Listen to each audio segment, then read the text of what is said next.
Hello दोस्तों, advance mobile take में आपका स्वागत है। और दोस्तों, एडवांस मोबाइल टेक उन सभी भाइयों के लिए फ्री कोर्स लेकर आया है जिन भाइयों को मोबाइल रिपेयरिंग में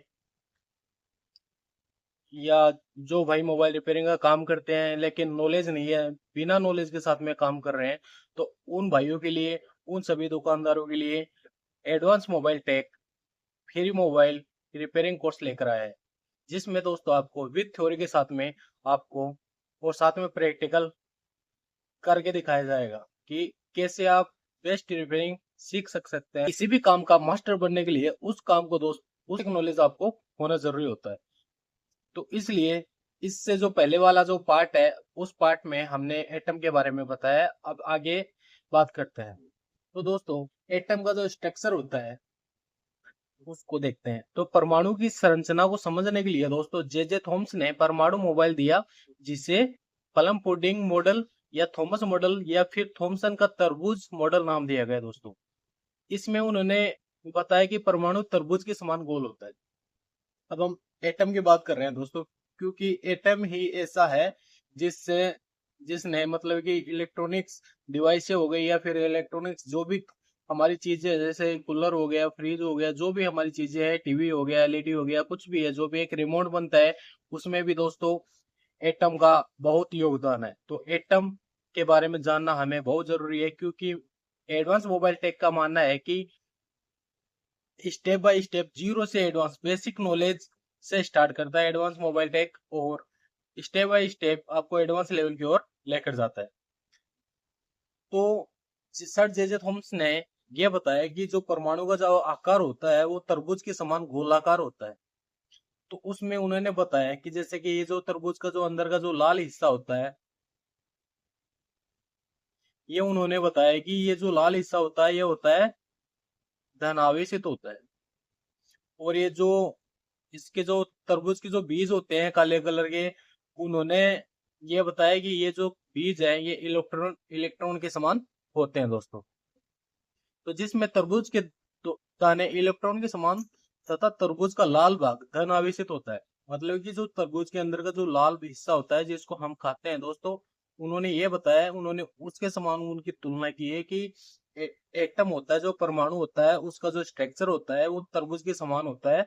और उसके अंदर जो काले काले बीज होते हैं वो इलेक्ट्रॉन होते हैं। और उसके चारों ओर दोस्तों जो लाल भाग होता है तरबूज का, जिसको हम खाते हैं, उसको उन्होंने बताया कि ये धनावेशित होता है, यानी परमाणु की तरबूज की तरह होता है। उन्होंने ये बोला कि परमाणु तरबूज की तरह होता है, जिसमें तरबूज के बीज इलेक्ट्रॉन की तरह बिखरे होते हैं। मैंने आप लोगों को समझाने के लिए बताया कि जो काले काले काले बीज होते हैं वो इलेक्ट्रॉन की तरह उन्होंने बताया।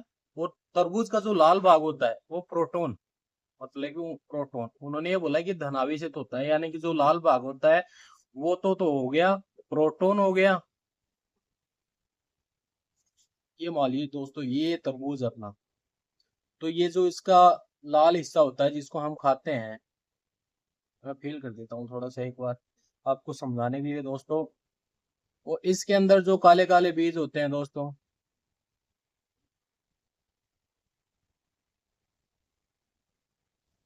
सर जे जे थॉमसन ने ये बताया कि जो काले काले बीज होते हैं वो तो होता है इलेक्ट्रॉन। मतलब कि उन्होंने समझाने के लिए तरबूज का उदाहरण दिया है। ठीक है दोस्तों। और ये जो लाल लाल भाग होता है तरबूज का जिसको हम खाते हैं, वो होता है धनावेशित। मतलब कि धनावेशित होता है, और ये होता है ऋणावेश। ठीक है दोस्तों। तो लाल बाग को उन्होंने प्रोटॉन बताया है, प्लस धनावेशित बताया है, और जो बीज होते हैं उनको बताया है इलेक्ट्रॉन के समान। लेकिन दोस्तों, इस मॉडल के विरुद्ध आपत्ति यह थी कि धन और आवेश एक दूसरे को आवेशित क्यों नहीं कर सकते। मतलब कि ये जो सर जे जे थॉमसन ने उनका संरचना भी दे दी, हमें बता भी दिया स्ट्रक्चर की प्रोटॉन इस प्रकार से होता है, उस प्रकार से उसका आकार होता है। तो लेकिन अब ये देखो दोस्तों, अगर प्लस और माइनस अगर एक साथ में रहेंगे तो एक दूसरे का प्रतिकर्षण क्यों नहीं करते। इस मॉडल में यह आपत्ति हुई वैज्ञानिकों को, और वैज्ञानिकों का कहना है कि इस मॉडल में अगर पॉजिटिव और नेगेटिव दोनों पॉइंट एक साथ रहेंगे तो वो एक दूसरे का प्रतिकर्षण क्यों नहीं करते, यानी कि या तो आप सीधी सी भाषा में समझ लेते हैं कि वो शॉर्ट क्यों नहीं होता है। मान लीजिए कोई कंपोनेंट है, उसमें पॉजिटिव और नेगेटिव एक जगह हो गए, तो वो क्या कंपोनेंट शॉर्ट हो सकता है? तो वो कंपोनेंट 100% दोस्तों शॉर्ट होगा, क्योंकि उसमें दोनों पॉइंट एक साथ है। अब अलग अलग वैज्ञानिकों ने ये बोला कि अगर पॉजिटिव और नेगेटिव दोनों एक साथ हैं तो उनका जो प्रतिकर्षण क्यों नहीं होता। उसके बाद में दोस्तों आगे चलते हैं, और वैज्ञानिक आए, उन्होंने क्या बताया परमाणु के बारे में। तो उसके बाद में दोस्तों रदरफोर्ड आए सन 1911 में। परमाणु को और अच्छे से समझने के लिए रदरफोर्ड ने एक प्रयोग किया, जिसमें उन्होंने सोने की एक महीन परत या पन्नी इस्तेमाल की, जिस पर उन्होंने अल्फा किरणों की बौछार की, जिसमें उन्होंने पाया कि अधिकांश अल्फा किरणें परत के आर पार निकल जाते हैं, जबकि कुछ अल्फा किरणें परत से टकराने के बाद इधर उधर बिखर जाती हैं, जबकि बहुत कम लगभग 20,000 में से एक अल्फा किरण या एक अल्फा कण या किरण सर्व परत से टकराने के बाद पुनः उसी मार्ग में लौट आती है। तो दोस्तों इसको समझने के लिए रदरफोर्ड नाम के एक वैज्ञानिक आए 1911 में। तो उन्होंने क्या किया, एक सोने की परत, यानी कि एक जैसे कि अपनी थैली होती है जिसमें अपन सामान लेके आते हैं, तो एक थैली के समान उस उन्होंने क्या किया, एक सोने की परत ली। ठीक है, उस परत के ऊपर उन्होंने क्या किया,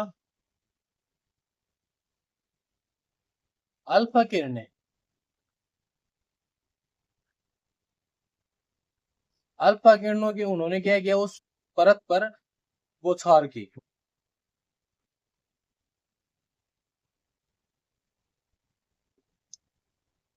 जिससे क्या हुआ दोस्तों, उन्होंने सोने की परत के ऊपर अल्फा किरणों की बौछार की, जिससे क्या हुआ कि अधिकांश जो अल्फा किरणें थी वो दोस्तों सोने की परत के इस परत के आर पार निकल गई।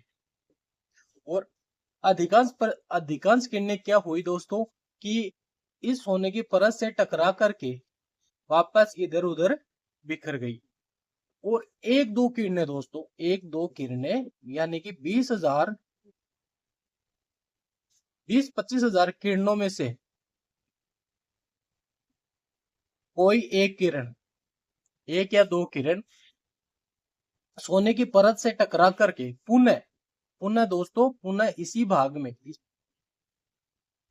पुनः उसी दिशा में लौट जाती है। तो मैंने ये बताया कि उन्होंने एक अल्फा किरणों की बौछार एक सोने की महीन परत, मतलब पतली सी परत ली, उस परत के ऊपर उन्होंने एक प्रयोग करने के लिए उन्होंने उस पर बौछार की। तो क्या हुआ, अधिकांश अल्फा किरणें सोने की परत के दोस्तों आर पार निकल गई, और अधिकांश किरणें मतलब कि सोने की परत से टकराकर इधर उधर दिशा में बिखर गई। और 20,000 या 25,000 किरणों में से कोई एक या दो किरण दोस्तों क्या हुआ, उसी मार्ग में पुनः लौट गई। इससे दोस्तों उन्होंने निष्कर्ष निकाला कि परमाणु का जो अधिकांश भाग खोखला है, इसलिए अधिकांश अल्फा कण सीधे आर पार निकल गए। मतलब उन्होंने यह निष्कर्ष निकाला कि जो परमाणु होता है, परमाणु का जो अधिकांश भाग होता है वो खोखला होता है, जिसके कारण अधिकांश अल्फा किरणें सोने की परत के आर पार निकल गई दोस्तों। ठीक है, और परमाणु के भीतर एक धनावेशित केंद्र होता है। उन्होंने ये बताया कि परमाणु के भीतर एक धनावेशित केंद्र होता है, जो कि अल्फा कण भी धनावेशित होता है। उन्होंने ये बताया कि ये जो अपने प्रयोग के अनुसार, जैसे कि ये जो हमारी जो इधर उधर बिखरी है किरणें या फिर एक या दो किरण वापिस पुनः उसी मार्ग में लौटी है दोस्तों, इस प्रयोग से उन्होंने ये बताया कि जो परमाणु है, परमाणु के एक अंदर एक धनावेशित केंद्र होता है, मतलब कि पॉजिटिव एक केंद्र है। उस केंद्र में ये जो ये अल्फा किरण है ये भी धनावेशित है दोस्तों। तो ये धनावेशित धनावेशित एक दूसरे से टकराएगा तो ये क्या करेगा दोस्तों, एक दूसरे से टकराने के बाद भी या तो इसका प्रतिकर्षण करेगा, मतलब कि प्लस प्लस आपस में टकराएगा तो ये प्रतिकर्षण इसका करेगा। इसलिए अधिकांश अल्फा किरणें दोस्तों इधर उधर बिखर गई और एक या दो किरणें पुनः उसी मार्ग में लौट गई दोस्तों। कितना समझ में आया दोस्तों? उसके बाद में बात करते हैं आगे। इसलिए वह परत से टकराकर विभिन्न दिशाओं में निकल जाता है। इस धनावेशित भाग को ही नाभिक कहा है। उन्होंने ये बताया कि जहां से जो परमाणु के अंदर एक नाभिक होता है, मान लीजिए उन्होंने ये जो परत ली है सोने की, तो इसके अंदर एक धनावेशित होता है। जो धनावेशित का जो भाग होता है उस भाग को उन्होंने क्या बोला, नाभिक। उन्होंने इसका नाम दिया नाभिक।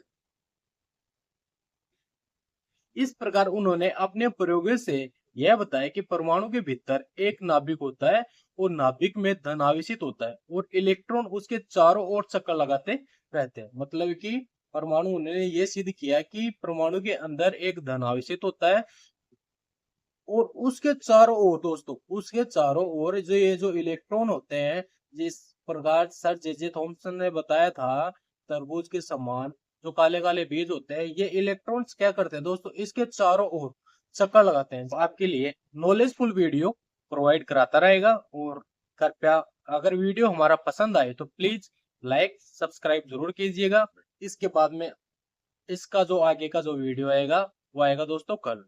तो वीडियो में अगर आपको कोई चीज समझ में नहीं आई तो आप कमेंट करके हमें पूछ सकते हैं। धन्यवाद।